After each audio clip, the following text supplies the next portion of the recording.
the military junta in Niger Republic has released the wife and the son of ousted President Mohamed Bazoum. Bazoum's family has been under house arrest since the coup last year on July 26, carried out by the National Council for the Safeguard of the Homeland, the ruling military junta in Niger Republic. In a statement on Tuesday, Nigeria's Foreign Minister Yusuf Tuggar commended the military junta for this development. In a statement signed by his Special Assistant on Media and Communication Strategy, Al-Qasim Abdul Qadir, Ambassador Tuggar, who was also the chairperson of the Mediation and Security Council of the Economic Community of West African States, said it was a logical step in returning normalcy to Niger and the region in general. Tuggar reiterated the call to the government led by General Abdurrahmani Chiani to hasten the release of Mohamed Bazoum from its custody and allow him to fly to a third country as a step towards further talks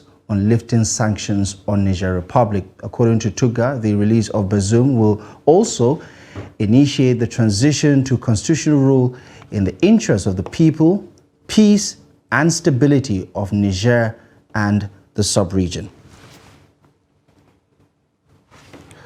Well, let's get some insight on this development. Joining us on the News Hour is Haruna Warkani, a retired diplomat. Thank you very much for joining us on the News Hour, Mr. Warkani. Your initial thoughts on this development. What does this signpost as far as the negotiations with the military junta in Niger is concerned?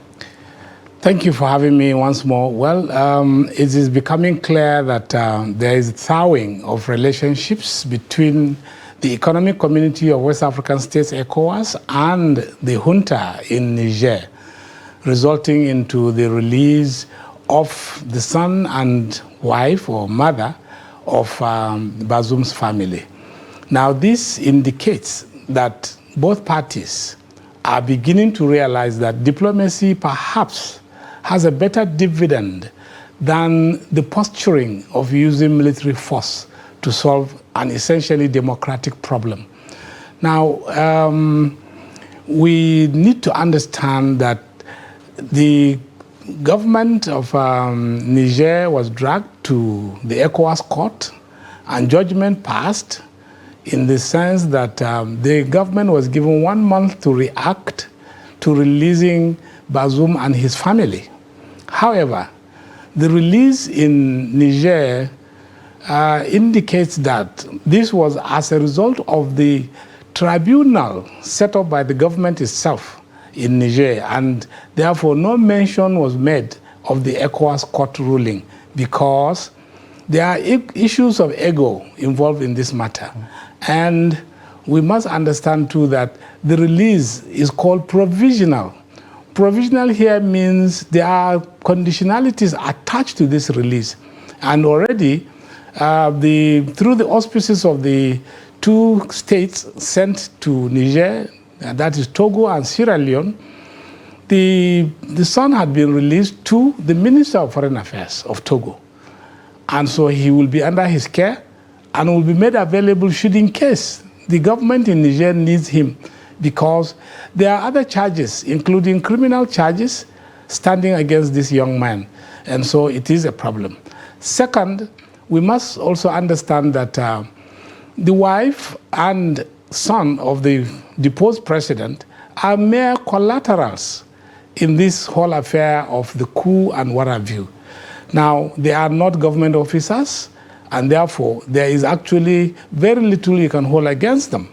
But for the release of the principal himself, that is President Bazoum, that I think is still a way forward. Long way to come, and if it was ever going to come, it will come with more stringent conditionalities, right, because of obvious reasons. Right.